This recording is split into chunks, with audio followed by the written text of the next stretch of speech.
This is Stuart Millard, and you are haunted.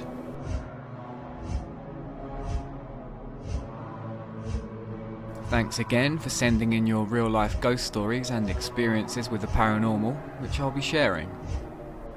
We begin this week with Jack in King's Lynn.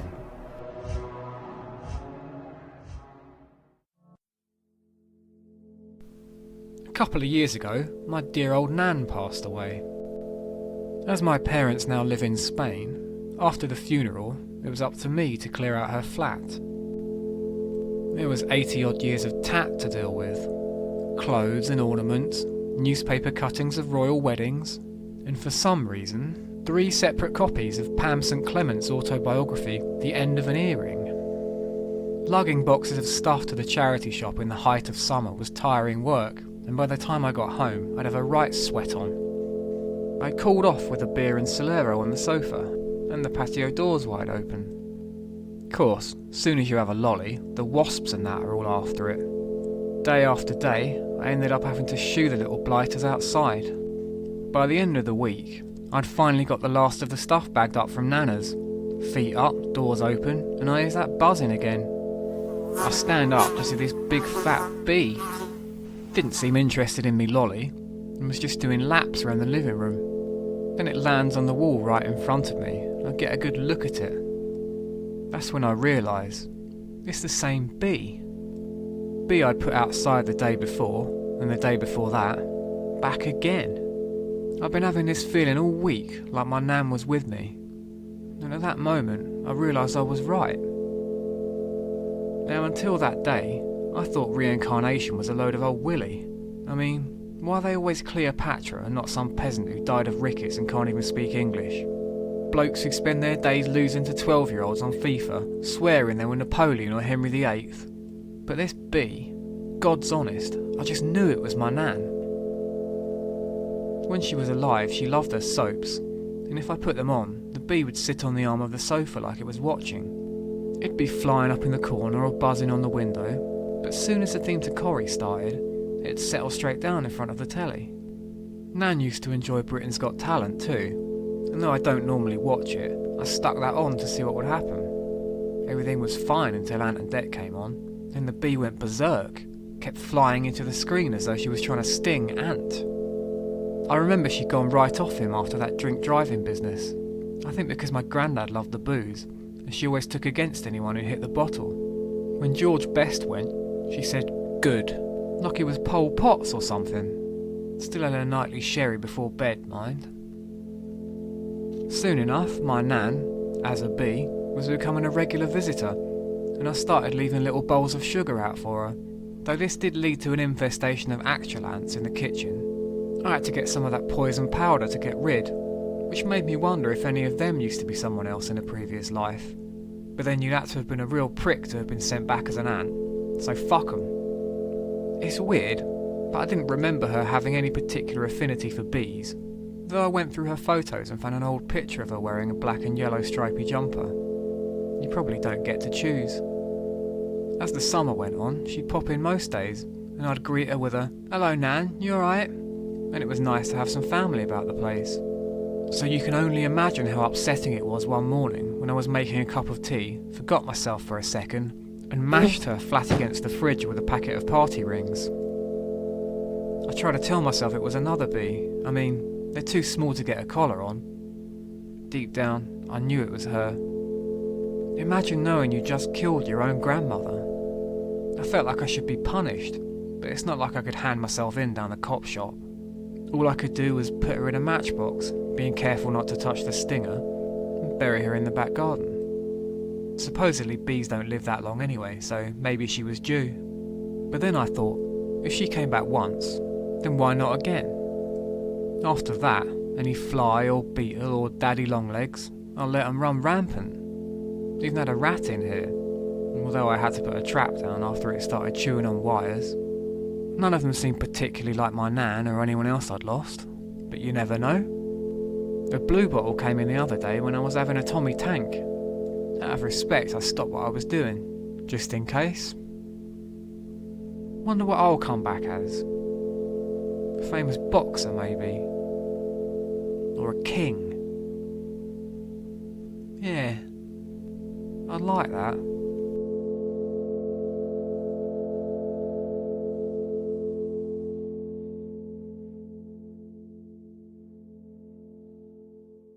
This story comes to us from Sergeant Plod.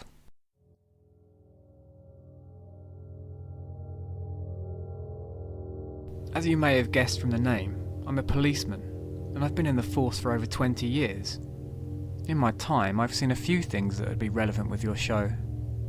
Along with a colleague, I watched a number of lights in the sky, and I once attended a call from someone who claimed they were being assaulted by a poltergeist.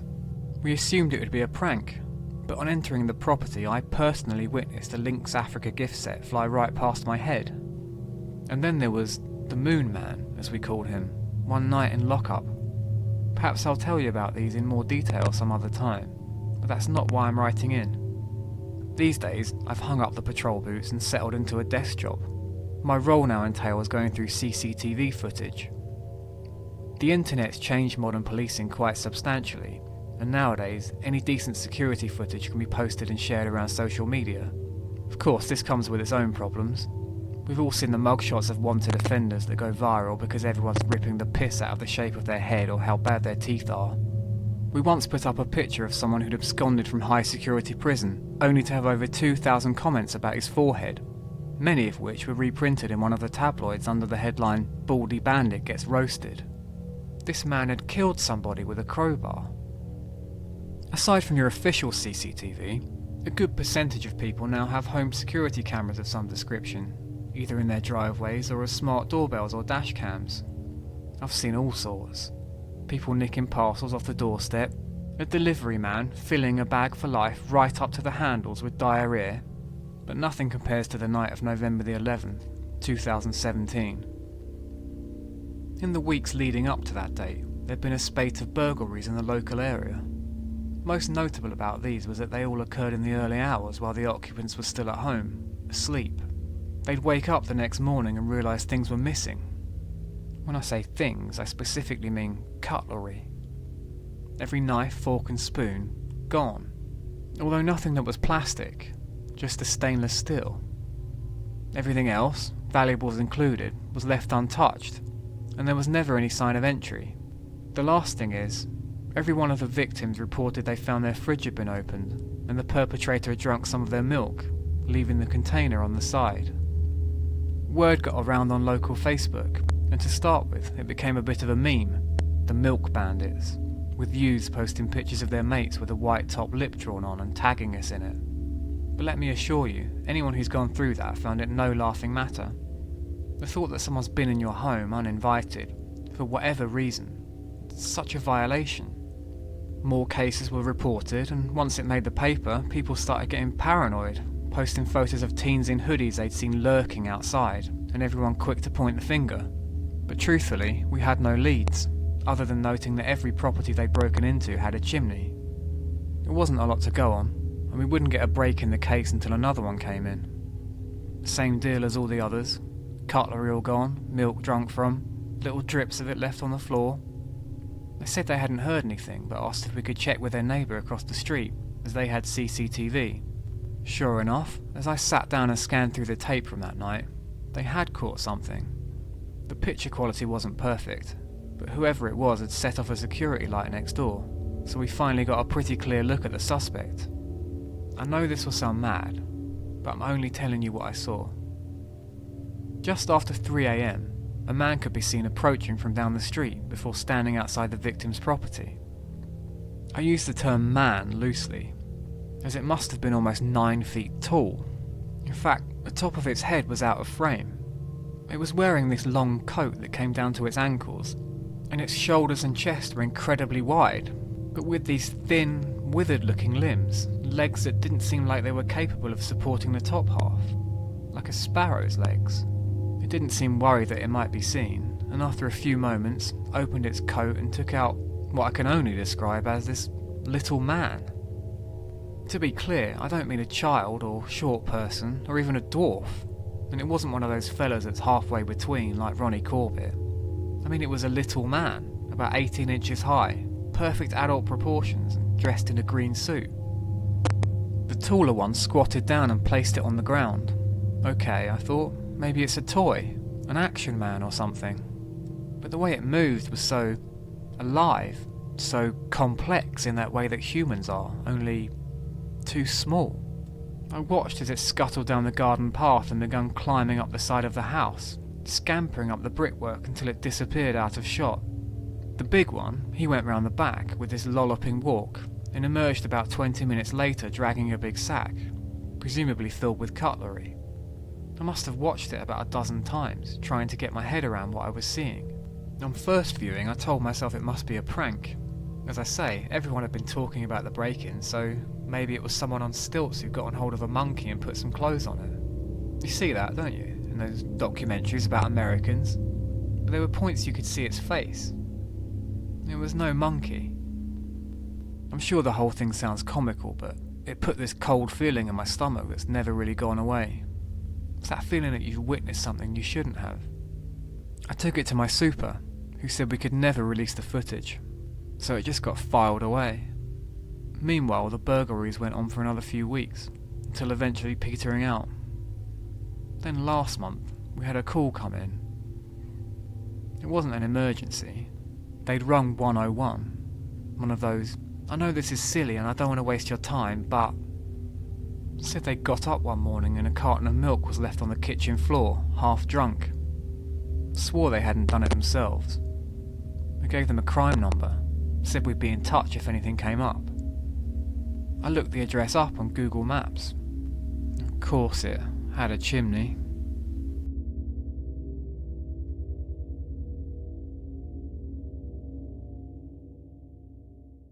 Here's an email from Natalie A.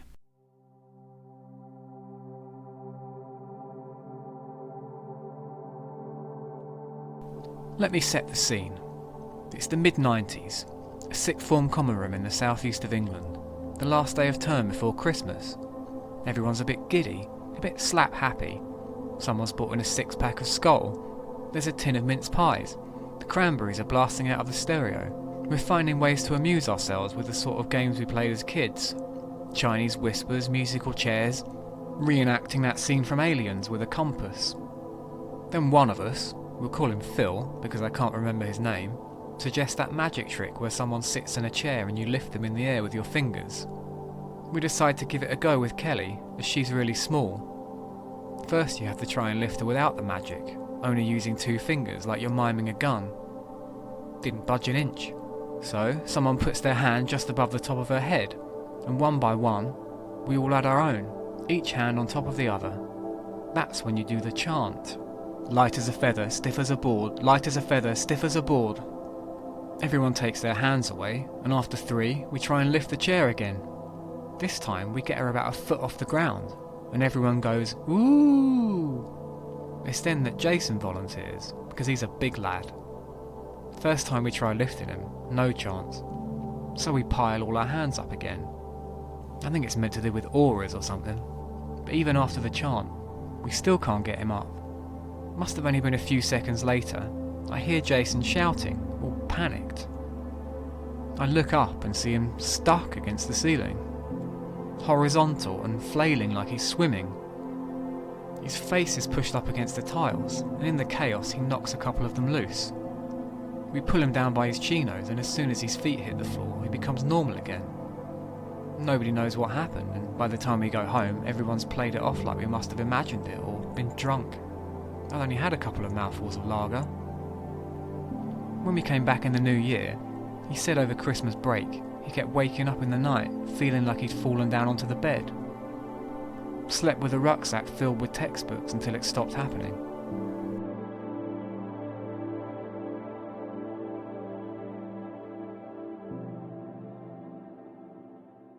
This final account comes to us from Anonymous.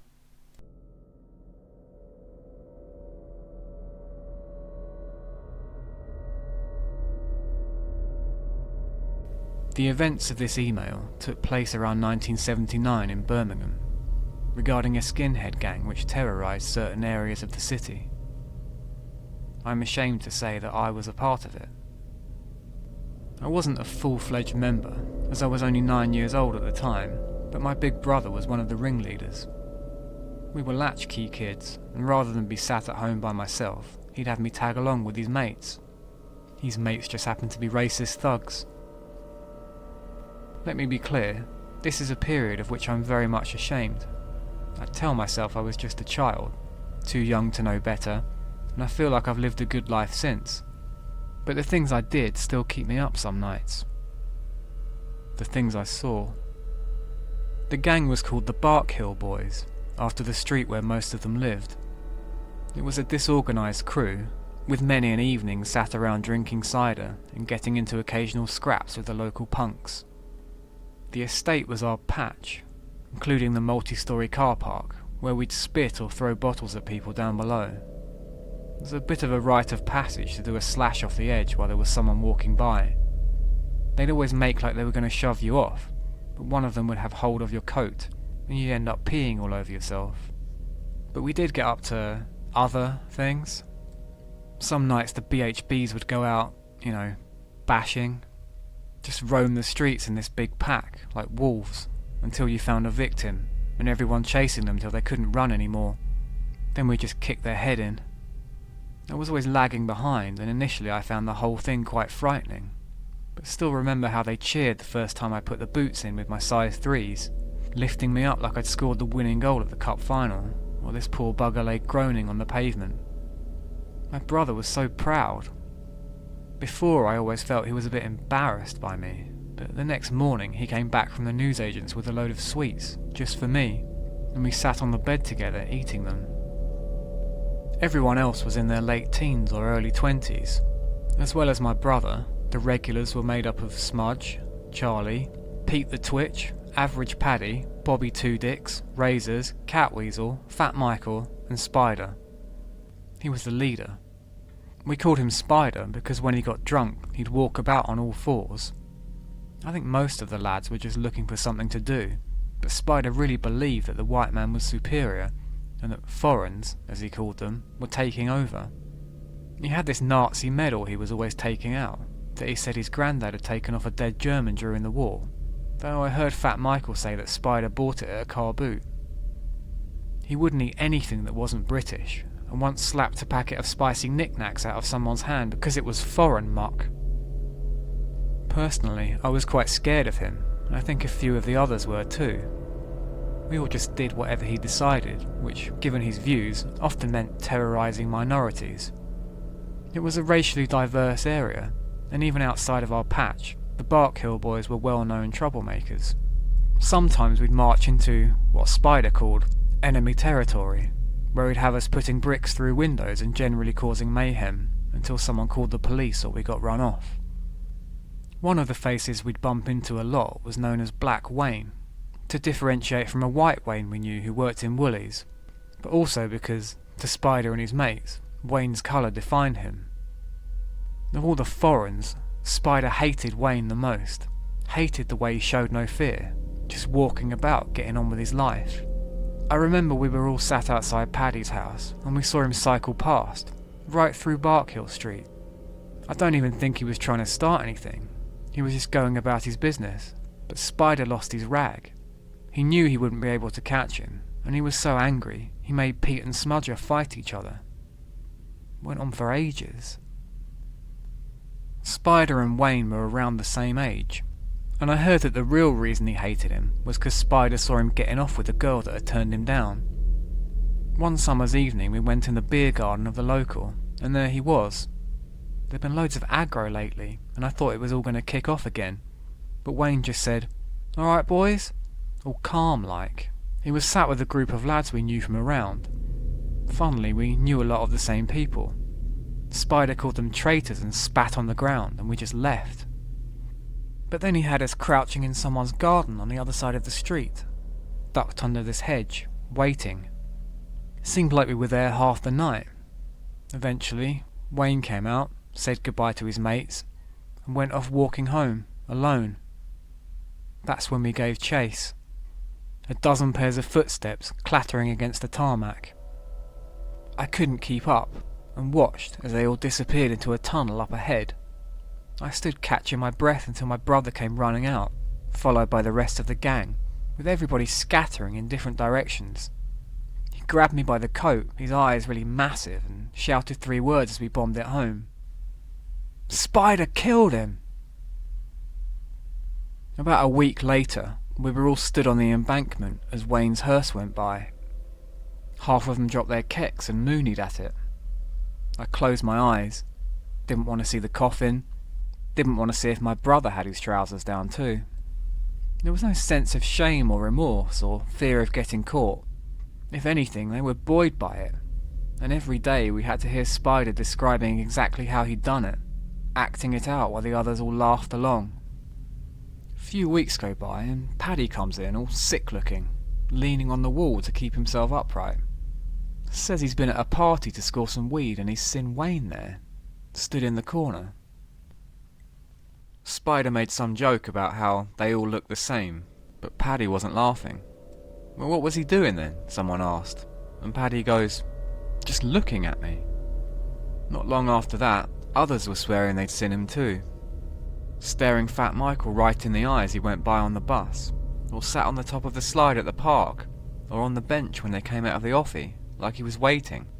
And whoever sees him, he's just staring, not saying a word. Every time someone said it, Spider got madder and madder, saying how they'd lost their bottle, lost their heads. Then one night, we were all sat around his dad's garage, which we used as a clubhouse when it was cold out. And there's this knock at the door. Really loud, confident somehow. Everyone goes quiet and starts arguing about who's going to open it. You could see that Spider was shitting it. Everyone was, but trying not to let on. And when they knocked again, he told them to F off, or he'd stick a bottle in their neck. It was probably just some kid having a laugh, but after that, Spider banned anybody from saying Wayne's name. Said he'd kick you out of the gang and have everyone set on you. About a week later, the lot of us were hanging around the multi-story again, up on the roof. The view was amazing from there, especially at night. Charlie had this Grumble mag, and we were ripping out the pages and folding them into paper planes to chuck off the top. Imagine some old codger finding one of those on their lawn. Even Spider was having a go, writing Piss Flap Airways on the side and letting fly. Michael was the first one who saw him. He made this noise, more like swallowing a scream than actually doing one. Wayne was stood about 10 yards away, didn't make a sound, even as everyone started screaming, swearing, freaking out. He just took a step towards us. Spider yelled at him to get back, said he'd kill him twice, but Wayne kept slowly advancing. Spider took out his flick knife and threw it. It just went straight through him like he was a cloud or something. At this point, my brother took hold of my wrist and dragged me away, and as I look behind me, I can see Wayne start to break into a jog towards the others. We burst into the stairwell and pelt down God knows how many flights of stairs. Felt like we went down about 100 floors, all with those horrible fluorescent lights. I can still hear that buzzing now. When we got to the bottom, the Bark Hill boys were all waiting, spread out over the road. It was hard to tell who was who. Some of them looked like they'd burst. Others were mangled into unnatural shapes, their bent bones poking out like a badly wrapped present. Catweasel was just loose meat in a bomber jacket. Spider was mostly intact though. He must have broke his fall on one of the others during the stampede.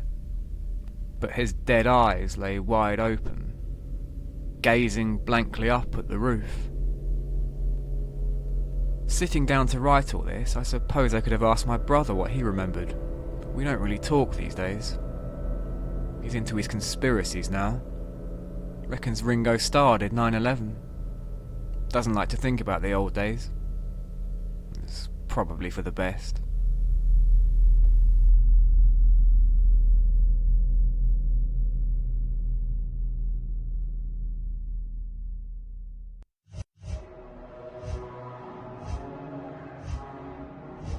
And let's finish with some short ones. Twitter user Ouch My Poor Hole went to a palm reader who told him he'd suffer great misfortune.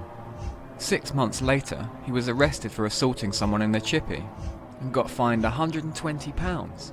with £85 costs. And finally, Gregory says, all this talk of the Mandela effect, well, I remember vividly last summer when Bruce Forsyth's body was exhumed by the detectives working on the Zodiac case. They'd figured out all the cryptic ciphers were TV Times listings for You Bet and Play Your Cards Right. I watched it on the news, but nobody else remembers. Or do they? Let me know. You Are Haunted was written, produced and performed by me, Stuart Millard. To support the show and get early access to episodes, go to patreon.com/franticplanet. Follow me on Twitter @franticplanet and check out franticplanet.com for my other writing. Credit for all music is in the show notes.